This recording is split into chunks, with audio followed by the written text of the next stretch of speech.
ਸਤਿ ਸ੍ਰੀ ਅਕਾਲ। ਸਾਹਿਤਕ ਸਾਥ ਚੈਨਲ 'ਤੇ ਆਪ ਜੀ ਦਾ ਸਵਾਗਤ। ਮੈਂ ਹਾਂ ਹਰਮੀਤ ਕੌਰ। ਅੱਜ ਦੀ ਕਲਾਸ ਵਿੱਚ ਸ਼ਾਹ ਮੁਹੰਮਦ ਦੀ ਸਾਹਿਤਕ ਦੇਣ ਜਾਂ ਸਾਹਿਤਕ ਯੋਗਦਾਨ ਬਾਰੇ ਚਰਚਾ ਕਰਨ ਲਈ ਹਾਜ਼ਰ ਹੋਏ ਹਾਂ। ਇਸ ਤੋਂ ਪਹਿਲਾਂ ਕਿ ਚਰਚਾ ਸ਼ੁਰੂ ਕੀਤੀ ਜਾਵੇ, ਚੈਨਲ 'ਤੇ ਨਵੇਂ ਜੁੜੇ ਵਿਦਿਆਰਥੀ ਚੈਨਲ ਨੂੰ ਸਬਸਕ੍ਰਾਈਬ ਕਰਨ ਦੇ ਨਾਲ ਨਾਲ ਬੈਲ ਦਾ ਬਟਨ ਵੀ ਦਬਾ ਸਕਦੇ ਹੋ, ਤਾਂ ਜੋ ਆਉਣ ਵਾਲੀਆਂ ਵੀਡੀਓਜ਼ ਤੁਹਾਡੇ ਤੱਕ ਸਮੇਂ ਸਿਰ ਪੁੱਜਦੀਆਂ ਰਹਿਣ।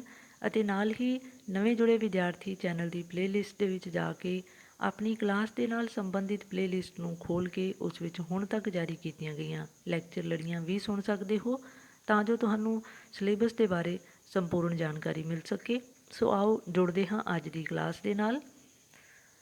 ਸ਼ਾਹ ਮੁਹੰਮਦ ਮਹਾਰਾਜਾ ਰਣਜੀਤ ਸਿੰਘ ਕਾਲ ਦਾ ਇੱਕ ਉੱਘਾ ਕਵੀ ਹੋਇਆ ਹੈ, ਜਿਸ ਦੇ ਜਨਮ ਦੇ ਬਾਰੇ ਵਿਦਵਾਨਾਂ ਦੇ ਵਿੱਚ ਕਈ ਤਰ੍ਹਾਂ ਦੇ ਭਰਮ ਭੁਲੇਖੇ ਹਨ ਕਿ ਉਹਨਾਂ ਦਾ ਜਨਮ ਸਮਾਂ ਕੀ ਹੈ। ਕੁਝ ਵਿਦਵਾਨ 1780 ਅਤੇ ਕੁਝ ਵਿਦਵਾਨ ਇਹਨਾਂ ਦਾ ਜਨਮ ਸਮਾਂ 1782 ਦਾ ਮਿਥਦੇ ਹਨ।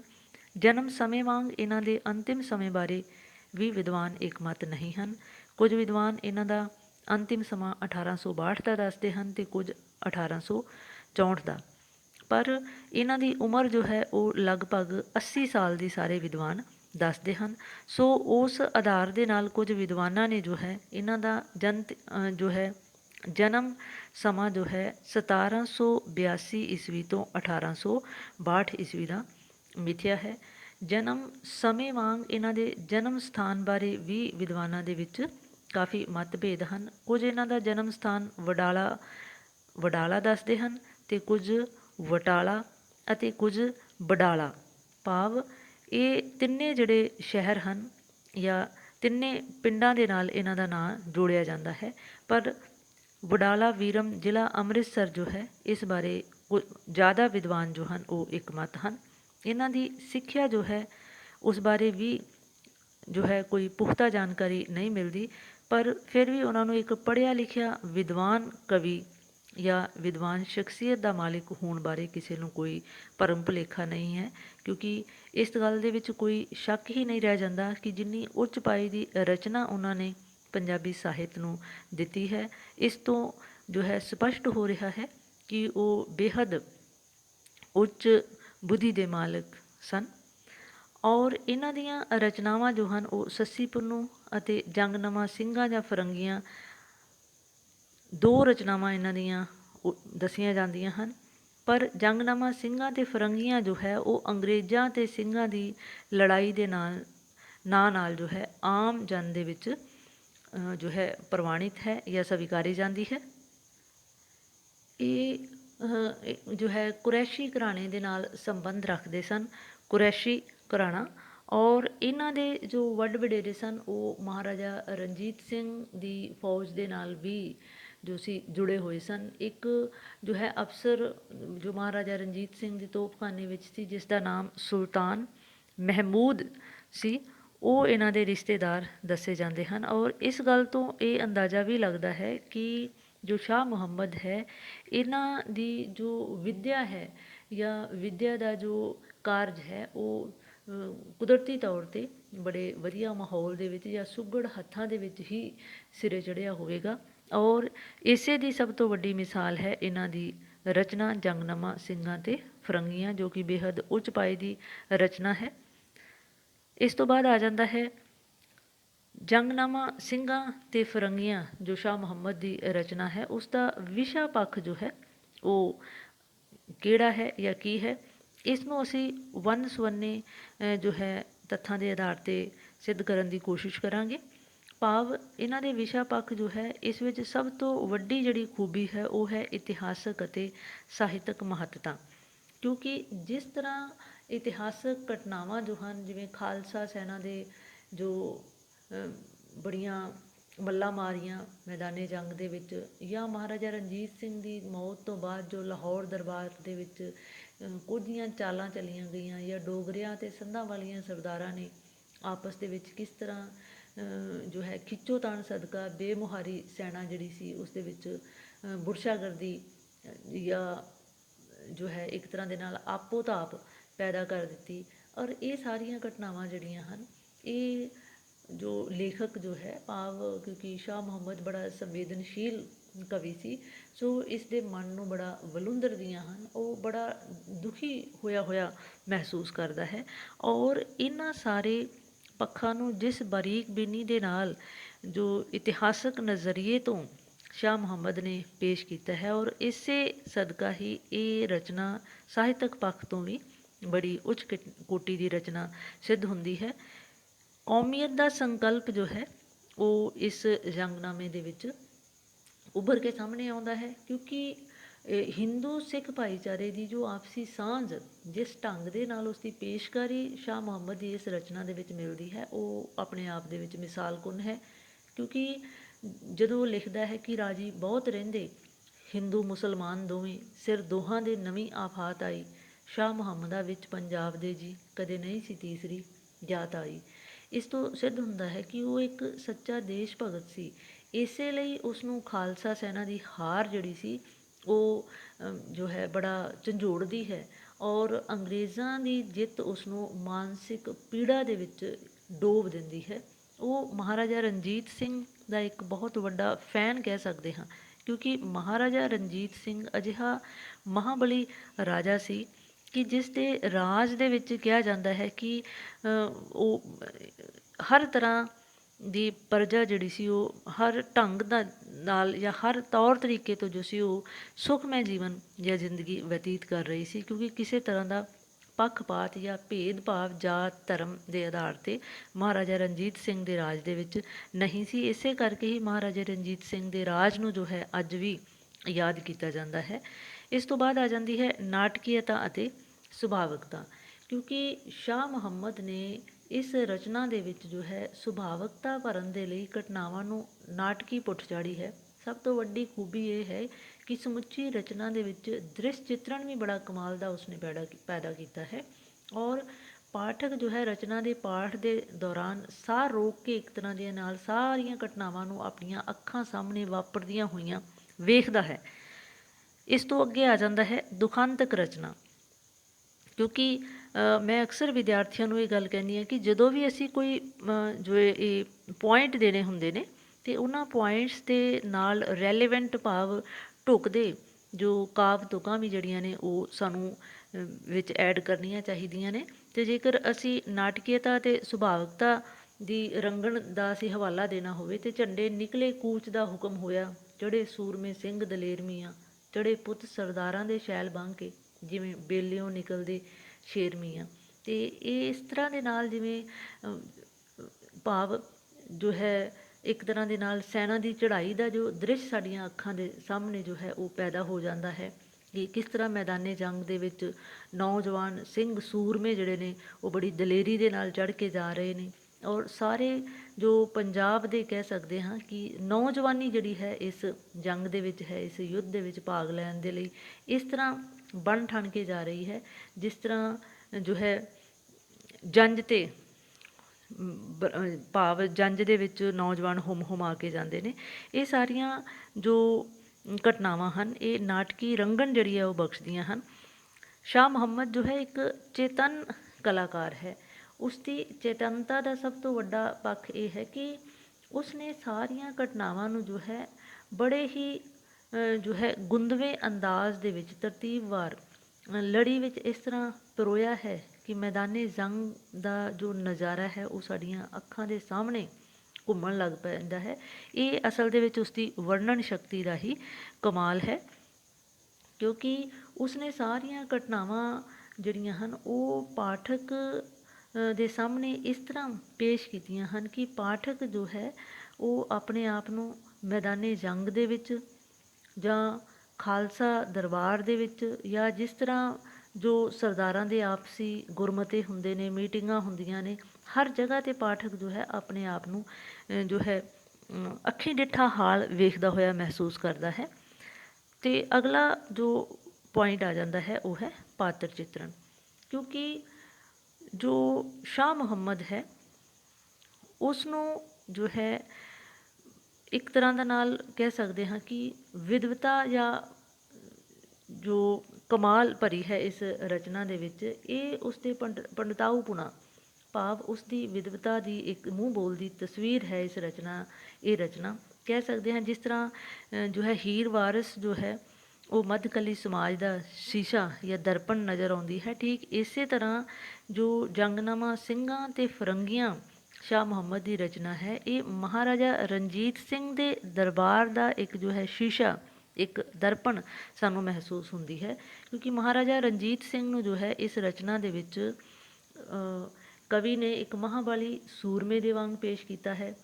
ਜੋ ਸਰਦਾਰ ਹਨ, ਭਾਵੇਂ ਉਹ ਸੰਧਾਵਾਲੀਏ ਸਰਦਾਰ ਹਨ ਜਾਂ ਮਜੀਠੀਏ ਸਰਦਾਰ ਹਨ, ਉਹਨਾਂ ਨੂੰ ਜੋ ਹੈ ਉਸਨੇ ਉਹਨਾਂ ਦੀ ਆਪਸੀ ਜੋ ਇੱਕ ਤਰ੍ਹਾਂ ਦੇ ਨਾਲ ਰੰਜਿਸ਼ ਹੈ ਜਾਂ ਮਕਾਰੀ ਹੈ, ਉਸ ਨੂੰ ਵੀ ਕਵੀ ਨੇ ਜੋ ਹੈ ਬਿਆਨ ਕਰਦਿਆਂ ਹੋਇਆਂ ਉਹਨਾਂ ਦੇ ਚਰਿੱਤਰ ਦੀਆਂ ਖੂਬੀਆਂ ਜਾਂ ਖਾਮੀਆਂ ਦੀ ਹੀ ਇੱਕ ਤਰ੍ਹਾਂ ਦੇ ਨਾਲ ਪੇਸ਼ਕਾਰੀ ਕੀਤੀ ਹੈ।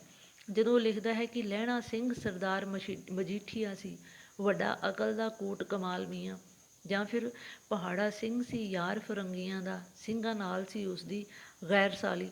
ਇਸ ਤੋਂ ਸਪਸ਼ਟ ਹੁੰਦਾ ਹੈ ਕਿ ਮਹਾਰਾਜਾ ਰਣਜੀਤ ਸਿੰਘ ਦੇ ਦਰਬਾਰ ਦੇ ਵਿੱਚ ਜੋ ਦਰਬਾਰੀ ਸਨ, ਉਹ ਕਿਹੜੇ ਜਿਹੜੇ ਸਨ ਉਹ ਖਾਲਸਾ ਸੈਨਾ ਦੇ ਹਮਾਇਤੀ ਸਨ, ਅਤੇ ਕਿਹੜੇ ਜਿਹੜੇ ਸਨ ਉਹ ਖਾਲਸਾ ਸੈਨਾ ਦੇ ਵਿਰੋਧੀ ਸਨ ਔਰ ਦੁਸ਼ਮਣ ਦੇ ਨਾਲ ਰਲੇ ਹੋਏ ਸਨ। ਭਾਵ ਉਸਨੇ ਘਟਨਾਵਾਂ ਦੀ ਗੋਂਦ ਜਿਹੜੀ ਹੈ ਉਹ ਬੜੇ ਹੀ ਸੁਚੱਜੇ ਢੰਗ ਦੇ ਨਾਲ ਜੋ ਹੈ ਪਾਠਕਾਂ ਦੇ ਸਾਹਮਣੇ ਉਲੀਕੀ ਹੈ। ਅਤੇ ਅਗਲਾ ਪੁਆਇੰਟ ਆ ਜਾਂਦਾ ਹੈ ਵਿਅੰਗ ਦਾ ਉਸਤਾਦ।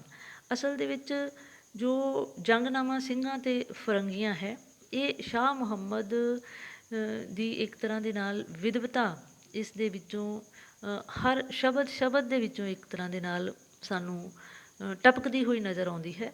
ਕਿਉਂਕਿ ਗੁੱਝੀ ਮਸ਼ਕਰੀ ਅਤੇ ਚੋਟ ਦਾ ਜੋ ਹੁਨਰ ਸ਼ਾਹ ਮੁਹੰਮਦ ਨੂੰ ਹਾਸਿਲ ਹੈ, ਇਸ ਹੁਨਰ ਸਦਕਾ ਉਹ ਵਾਰਿਸ ਸ਼ਾਹ ਅਤੇ ਹਾਸ਼ਮ ਨੂੰ ਵੀ ਪਿੱਛੇ ਛੱਡ ਜਾਂਦਾ ਹੈ। ਕਿਉਂਕਿ ਉਸਨੇ ਸਮੇਂ ਸਿਰ ਟੋਕ ਕਿਸ ਤਰ੍ਹਾਂ ਕਰਨੀ ਹੈ ਜਾਂ ਕਿਵੇਂ ਕਰਨੀ ਹੈ, ਇਸ ਖੂਬੀ ਤੋਂ ਉਹ ਭਲੀ ਭਾਂਤ ਵਾਕਿਫ ਹੈ। ਅਸਲ ਦੇ ਵਿੱਚ ਉਸਨੇ ਜੋ ਹੈ ਬੜੇ ਵਿਅੰਗ ਭਰਪੂਰ ਸ਼ਬਦਾਂ ਦੇ ਵਿੱਚ ਜੋ ਮਹਾਰਾਜਾ ਰਣਜੀਤ ਸਿੰਘ ਕਾਲ ਦੇ ਦਰਬਾਰੀ ਹਨ, ਉਹਨਾਂ ਦੀਆਂ ਕਮਜ਼ੋਰੀਆਂ ਨੂੰ, ਉਹਨਾਂ ਦੀ ਊਣਤਾਈਆਂ ਨੂੰ, ਉਹਨਾਂ ਦੇ ਔਗੁਣਾਂ ਨੂੰ, ਉਹਨਾਂ ਦੀ ਮੂਰਖਤਾ ਨੂੰ ਜੋ ਹੈ ਮੌਜੂ ਬਣਾਇਆ ਹੈ ਔਰ ਬੜੇ ਹੀ ਜੋ ਹੈ ਮਸ਼ਕਰੀ ਭਰੇ ਅੰਦਾਜ਼ ਦੇ ਨਾਲ ਪੇਸ਼ ਕੀਤਾ ਹੈ। ਔਰ ਕਈ ਥਾਵੇਂ ਜੋ ਹੈ ਉਸਨੇ ਜਦੋਂ ਰਣਭੂਮੀ ਦੇ ਵਿੱਚ ਜੋ ਖਾਲਸਾ ਸੈਨਾ ਜਦੋਂ ਹਾਰ ਕੇ ਵਾਪਸ ਘਰਾਂ ਨੂੰ ਪਰਤਦੀ ਹੈ, ਤਾਂ ਉਸ ਵੇਲੇ ਲਾਹੌਰ ਦੇ ਵਾਸੀ ਕਿਵੇਂ ਉਹਨਾਂ ਨੂੰ ਦਾ ਮੌਜੂ ਬਣਾਉਂਦੇ ਹਨ, ਕਿਵੇਂ ਉਹਨਾਂ ਨੂੰ ਮਿਹਣੇ ਮਾਰਦੇ ਹਨ, ਉਸ ਨੂੰ ਪੇਸ਼ ਕਰਦਾ ਹੋਇਆ ਸ਼ਾਹ ਮੁਹੰਮਦ ਲਿਖਦਾ ਹੈ ਕਿ ਸ਼ਾਹ ਮੁਹੰਮਦਾ ਕਹਿੰਦੇ ਨੇ ਲੋਕ ਸਿੰਘ ਜੀ, ਤੁਸੀਂ ਚੰਗੀਆਂ ਪੂਰੀਆਂ ਪਾ ਆਏ। ਸੋ ਇਹ ਸ਼ਾਹ ਮੁਹੰਮਦ ਦੀ ਜੋ ਵਰਣਨ ਸ਼ਕਤੀ ਹੈ ਉਸ ਦਾ ਕਮਾਲ ਹੈ। ਔਰ ਇੱਕ ਦੁਖਾਂਤਕ ਜੋ ਰਚਨਾ ਹੈ, ਇਹ ਪੁਆਇੰਟ ਵਿੱਚੋਂ ਰਹਿ ਗਿਆ ਸੀ। ਕਿਉਂਕਿ ਜੋ ਅੰਗਰੇਜ਼ਾਂ ਦੀ ਜਿੱਤ ਜੋ ਹੈ ਉਸ ਤੋਂ ਬਾਅਦ ਕਿਸ ਤਰ੍ਹਾਂ ਜੋ ਗੁਲਾਬ ਸਿੰਘ ਸੀ ਉਸਨੇ ਲਾਰਡ ਹਾਰਡਿੰਗ ਦੇ ਨਾਲ ਮਿਲ ਕੇ ਜੋ ਹੈ ਉਸਨੂੰ ਪੰਜਾਬ ਦੇ ਵਿੱਚ ਬੁਲਾਵਾ ਦਿੱਤਾ, ਸੱਦਾ ਦਿੱਤਾ, ਉਸਦੀ ਰਹਿਨੁਮਾਈ ਕੀਤੀ ਨੇ, ਅਤੇ ਮਹਾਰਾਣੀ ਜਿੰਦਾ ਦਾ ਰਾਖਾ ਜੋ ਹੈ ਕਿਸ ਤਰ੍ਹਾਂ ਅੰਗਰੇਜ਼ ਸੈਨਾ ਨੂੰ ਬਣਾਇਆ। ਇਹ ਰਚਨਾਵਾਂ ਜਿਹੜੀਆਂ ਨੇ ਇਹ ਇਸ ਜੋ ਜੰਗਨਾਮੇ ਨੂੰ ਬੜਾ ਦੁਖਾਂਤਕ, ਕਿਉਂਕਿ ਅੰਤ ਦੇ ਵਿੱਚ ਭਾਵ ਖਾਲਸਾ ਸੈਨਾ ਦੇ ਹਾਰ ਜਾਣ ਤੋਂ ਬਾਅਦ ਜੋ ਮਹਾਰਾਜਾ ਰਣਜੀਤ ਸਿੰਘ ਦੀ ਜੋ ਰਾਣੀ ਸੀ ਮਹਾਰਾਣੀ ਜਿੰਦਾਂ ਅਤੇ ਜੋ ਪੁੱਤਰ ਸੀ ਉਸਦਾ ਜੋ ਹੈ ਇੱਕ ਤਰ੍ਹਾਂ ਦੇ ਨਾਲ ਸੰਰਕਸ਼ਕ ਜਿਹੜੇ ਨੇ ਉਹ ਅੰਗਰੇਜ਼ ਬਣ ਗਏ। ਇਹ ਘਟਨਾ ਜਿਹੜੀ ਹੈ ਇਹ ਪਾਠਕ ਦੇ ਮਨ ਨੂੰ ਜੋ ਹੈ ਇੱਕ ਤਰ੍ਹਾਂ ਦੇ ਨਾਲ ਧੂਹ ਪਾਉਂਦੀ ਹੈ, ਉਸਦੇ ਦਿਲ ਦੇ ਵਿੱਚੋਂ ਇੱਕ ਹੂਕ ਜਿਹੀ ਨਿਕਲਦੀ ਹੈ। ਸੋ ਇਹ ਸਾਰੇ ਤੱਥ ਜੋ ਹਨ ਉਹ ਇਸ ਜੋ ਜੰਗਨਾਮਾ ਹੈ ਇਸ ਨੂੰ ਇੱਕ ਤਰ੍ਹਾਂ ਦੇ ਨਾਲ ਮਹਾਨਤਾ ਬਖਸ਼ਦੇ ਹਨ। ਇਸ ਤੋਂ ਬਾਅਦ ਆ ਜਾਂਦਾ ਹੈ ਇਹ ਸੀ ਵਿਸ਼ਾ ਪੱਖ, ਅਤੇ ਵਿਸ਼ੇ ਪੱਖ ਤੋਂ ਬਾਅਦ ਅਸੀਂ ਇਸ ਰਚਨਾ ਦੇ ਰੂਪਕ ਪੱਖ 'ਤੇ ਵੀ ਝਾਤੀ ਮਾਰਾਂਗੇ। ਰੂਪਕ ਪੱਖ ਦੇ ਵਿੱਚ ਭਾਸ਼ਾ ਸ਼ੈਲੀ ਜੋ ਹੈ, ਕਿਉਂਕਿ ਜੋ ਇਸ ਰਚਨਾ ਵਿਚਲੀ ਬੋਲੀ ਜੋ ਹੈ ਉਹ ਅੱਜ ਕੱਲ੍ਹ ਦੀ ਕੇਂਦਰੀ ਪੰਜਾਬੀ ਦੇ ਨਾਲ ਮਿਲਦੀ ਜੁਲਦੀ ਹੈ। ਔਰ ਸਭ ਤੋਂ ਵੱਡੀ ਖੂਬੀ ਜੋ ਹੈ ਸ਼ਾਹ ਮੁਹੰਮਦ ਦੀ ਉਹ ਇਹ ਹੈ ਕਿ ਇਸ ਦੇ ਵਿੱਚ ਭਾਵ ਇਸ ਜੰਗਨਾਮੇ ਦੇ ਵਿੱਚ ਸ਼ਾਹ ਮੁਹੰਮਦ ਨੇ ਪਹਿਲੀ ਵਾਰ ਅੰਗਰੇਜ਼ੀ ਸ਼ਬਦਾਵਲੀ ਜਿਹੜੀ ਹੈ ਉਸ ਦੀ ਵੀ ਵਰਤੋਂ ਕੀਤੀ ਹੈ। ਔਰ ਜੋ ਸ਼ਬਦ ਹਨ ਉਹਨਾਂ ਨੂੰ ਇਸ ਢੰਗ ਦੇ ਨਾਲ ਜੋ ਹੈ ਜੜਿਆ ਹੈ ਜਾਂ ਚੁਣਿਆ ਹੈ ਕਿ ਪਾਠਕ ਦੰਗ ਰਹਿ ਜਾਂਦਾ ਹੈ। ਖਾਸ ਕਰਕੇ ਅੜਦਲੀ ਸ਼ਬਦ ਜਿਹੜਾ ਹੈ ਇਹ ਅੱਜ ਵੀ ਜੋ ਹੈ ਪੰਜਾਬੀ ਦੇ ਵਿੱਚ ਇਸੇ ਤਰ੍ਹਾਂ ਬੋਲਿਆ ਜਾਂਦਾ ਹੈ, ਔਰ ਇਹ ਅੰਗਰੇਜ਼ੀ ਦੇ ਆਰਡਰਲੀ ਸ਼ਬਦ ਦਾ ਹੀ ਸ਼ਾਹ ਮੁਹੰਮਦ ਨੇ ਪਹਿਲੀ ਵਾਰ ਅੜਦਲੀ ਦੇ ਰੂਪ ਦੇ ਵਿੱਚ ਇਸ ਨੂੰ ਪੰਜਾਬੀ ਭਾਸ਼ਾ ਦੇ ਵਿੱਚ ਵਰਤਿਆ। ਔਰ ਲੰਡਨ ਦੇ ਲਈ ਨੰਦਨ ਸ਼ਬਦ, ਔਰ ਲਾਰਡ ਦੇ ਲਈ ਲਾਟ ਸ਼ਬਦ ਦੀ ਵਰਤੋਂ ਜਿਹੜੀ ਹੈ ਇਹ ਵੀ ਸ਼ਾਹ ਮੁਹੰਮਦ ਦੇ ਹੀ ਹਿੱਸੇ ਆਉਂਦੀ ਹੈ। ਔਰ ਖ਼ਾਸ ਕਰਕੇ ਜੋ ਹਾਸੋਹੀਣੀ ਸਥਿਤੀ ਬਣ ਜਾਂਦੀ ਹੈ ਜਦੋਂ ਜੋ ਟੁੰਡਾ ਲਾਟ, ਜਿਸ ਨੂੰ ਉਸਨੇ ਇਸ ਕਿੱਸੇ ਦੇ ਵਿੱਚ, ਇਸ ਜੰਗਨਾਮੇ ਦੇ ਵਿੱਚ ਕਿਹਾ ਹੈ ਕਿ ਟੁੰਡੇ ਲਾਟ ਨੇ ਚੁੱਕਿਆ ਆਣ ਬੀੜਾ, ਹਮ ਸਿੰਘ ਸਿਉਂ ਜਾਏ ਕੇ ਲੜੇਗਾ ਜੀ, ਘੰਟੇ 3 में ਜਾ ਲਾਹੌਰ ਮਾਰਾਂ, ਇਸ ਬਾਤ में फ़र्क ਨਾ ਪੜੇਗਾ ਜੀ। ਭਾਵ ਅੰਗਰੇਜ਼ਾਂ ਦੇ ਮੂੰਹੋਂ ਵੀ ਉਸਨੇ ਕਿਸ ਢੰਗ ਦੇ ਨਾਲ ਜੋ ਹੈ ਉਰਦੂ ਸ਼ਬਦਾਵਲੀ ਦੀ ਵਰਤੋਂ ਕਰਵਾਈ ਹੈ, ਇਹ ਕਿਸੇ ਨੂੰ ਆਪਣੇ ਆਪ ਦੇ ਵਿੱਚ ਇੱਕ ਨਵੇਕਲੀ ਰੰਗਣ ਦਿੰਦੀ ਹੈ। ਇਸ ਤੋਂ ਬਾਅਦ ਆ ਜਾਂਦਾ ਹੈ ਛੰਦ, ਕਿਉਂਕਿ ਇਸ ਕਿੱਸੇ ਜੰਗਨਾਮੇ ਦਾ ਜੋ ਮਕਬੂਲ ਛੰਦ ਹੈ ਉਹ ਹੈ ਬੈਂਤ ਛੰਦ। और बैंत छंद जो है बेहद हरमन प्यारा छंद है, और ये भी वड्डा कारण है इस जंगनामे की हरमन प्यारता का।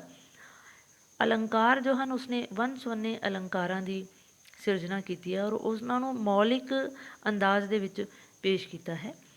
रस जो है इस जंगनामे दे विच बहुत सारे रस जिहड़े ने उभर के सामने आउंदे हन।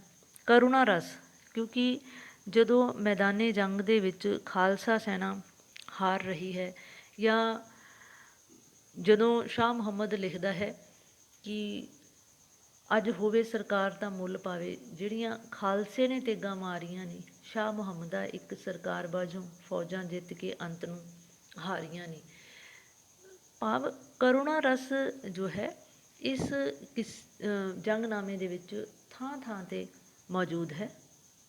ਸਭ ਤੋਂ ਵੱਡੀ ਮਿਸਾਲ ਕਰੁਣਾ ਰਸ ਦੀ, ਕਈ ਮਾਵਾਂ ਦੇ ਪੁੱਤ ਨਹੀਂ ਮੋਏ ਉੱਥੇ, ਸੀਨੇ ਲੱਗੀਆਂ ਤੇਜ਼ ਕਟਾਰੀਆਂ ਨੇ, ਜਿਨ੍ਹਾਂ ਭੈਣਾਂ ਨੂੰ ਵੀਰ ਨਾ ਮਿਲੇ ਮੁੜ ਕੇ, ਪਈਆਂ ਰੋਂਦੀਆਂ ਫਿਰਨ ਵਿਚਾਰੀਆਂ ਨੇ।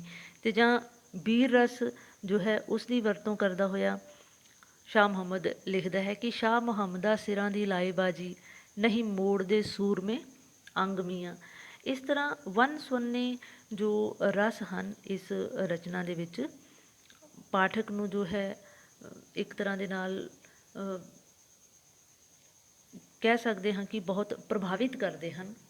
ਭਾਵ ਇਹ ਰਚਨਾ ਜੋ ਹੈ ਮਿਆਰੀ ਰਚਨਾ ਹੋ ਨਿਬੜਦੀ ਹੈ। ਰੂਪਕ ਪੱਖੋਂ ਇਸ ਰਚਨਾ ਦੇ ਵਿੱਚ ਕੋਈ ਵੀ ਖਾਮੀ ਨਹੀਂ ਹੈ, ਕੋਈ ਵੀ ਕਮੀ ਨਹੀਂ ਹੈ, ਸਗੋਂ ਸ਼ਾਹ ਮੁਹੰਮਦ ਦੀ ਜੋ ਹੈ ਇਹ ਇੱਕ ਪ੍ਰਾਪਤੀ ਹੈ ਕਿ ਉਸਨੇ ਨਵੇਂ ਸ਼ਬਦ, ਨਵੇਂ ਜੋ ਹੈ ਰੂਪ ਦੇ ਵਿੱਚ ਵਰਤੇ ਹਨ।